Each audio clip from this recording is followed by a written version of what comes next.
Good day, the state television company of Western Armenia represents the most important news for today's broadcast. The National Council of Western Armenia invites you to an event dedicated to the memory of Misak and Meline Manushyan. Suren Shahumyan became a member of ECOSOC. The sixth meeting on the issue of demarcation was held. The former officials of Artsakh presented their testimonies in the US Congress. We named our place names. The future of Lake Vana is at risk. The work related to the organization continues. Museum of History on display of bust of goddess Anahit. The National Council of Western Armenia and the Armenian Veteran Association invited to an event dedicated to the memory of Misak and Meline Manushyan. The theme of this event is the spirit of resistance in France. The first event will take place on February 15 at 3 o'clock. The second meeting will take place on February 19 at 6 o'clock in the Mediterranean edition. Armine Agatangeghos, the president of the National Council of Western Armenia, will be the speaker during the event. The event will be held according to the announcement. With pride, we announce that Suren Shahumyan, a member of the National Council of Western Armenia, has become a member of the United Nations Economic and Social Council, ECOSOC. Suren Shahumyan was awarded by the medal by Hamlet Minassian, the chairman of ECOSOC's Armenian office. The sixth meeting on the stained border issue between Eastern Armenia and Baku was held under the chairmanship of the Deputy of the Prime Minister of Eastern Armenia, and Prime Minister of Baku, Mustafayev. This was reported by the Ministry of Foreign Affairs of Eastern Armenia. The Foreign Political Department of Eastern Armenia did not provide details on the meeting. The agreement to the establishment of a commission on the issue of demarcation of the Armenian-Azerbaijan border was reached on November 26, 2021 in Sochi at the tripartite meeting at the leaders of Armenia and Azerbaijan and Russia. On the issue of borders demarcation, 5 meetings have been held after the agreement, 3 of which was on the Armenian-Azerbaijan border, 1 was in Moscow, the other in Brussels.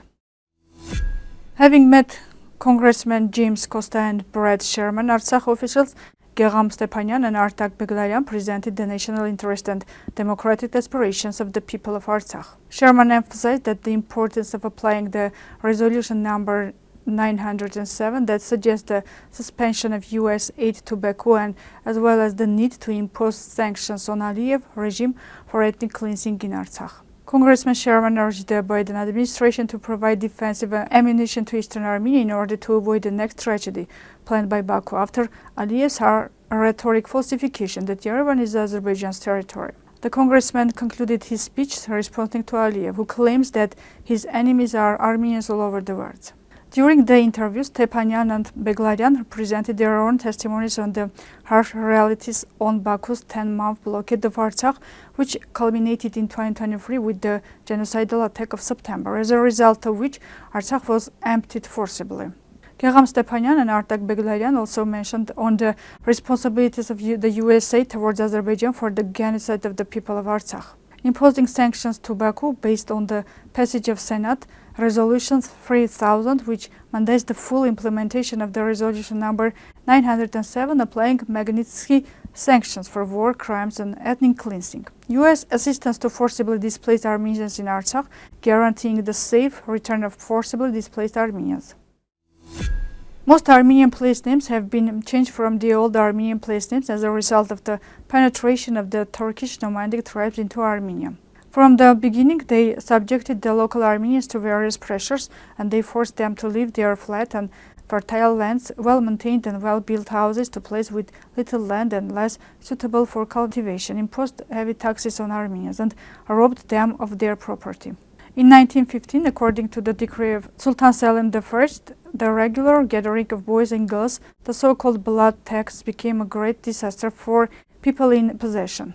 And this has been carried out for centuries. The pressures of the Turks on Armenians were so strong that in many settlements of historical Armenian, such as in the Malatya province of historical Lesser Armenia, the houses of the Armenians did not have windows opening to the street. However, Turks consistently banned the Armenian speech and imposed terrible punishments and pressures on those who uttered the word Armenian and Armenian speakers. Since 1880, the name Armenian has been banned in official documents.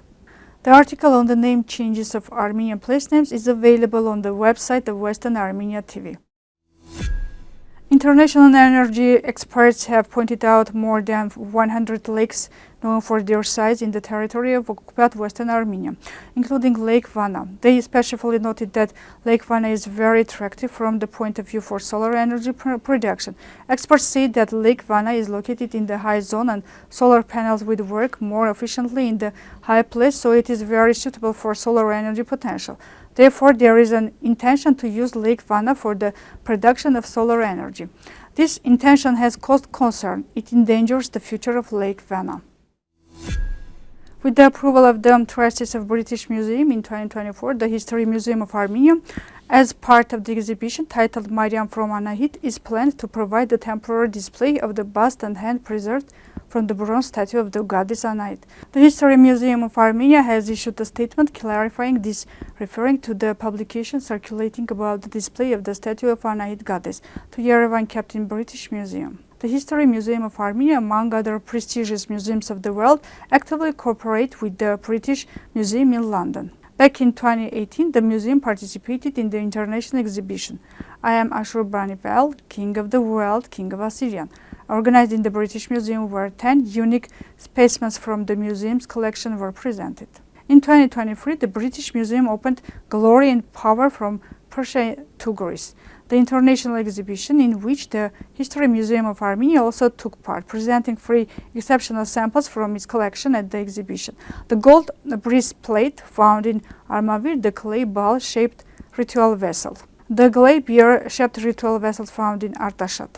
As part of the opening of the exhibition, negotiations were held with the officials of the British Museum. In particular, the director of the History Museum of Armenia, David Bogosian, the extraordinary and plenipotentiary ambassador of the Republic of Armenia to the United Kingdom of the Great Britain and Northern Ireland, Varuzhan Nersisyan, the Minister of Education, Science, Culture and Sports of the Republic of Armenia, Jana Andreasen, had meetings with the director of the British Museum, Hartwig Fischer, and other museum officials.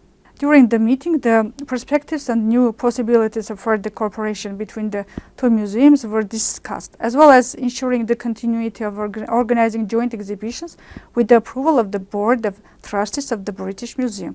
Armenians, as a part of the exhibition titled Mariam from Anahit, it is planned to provide a temporary display of the bust and hand preserved from the bronze statue of the Anahit goddess. For the first time, the exhibits of this relic importance will be combined with the remarkable exhibits related to different periods kept in the History Museum of Armenia.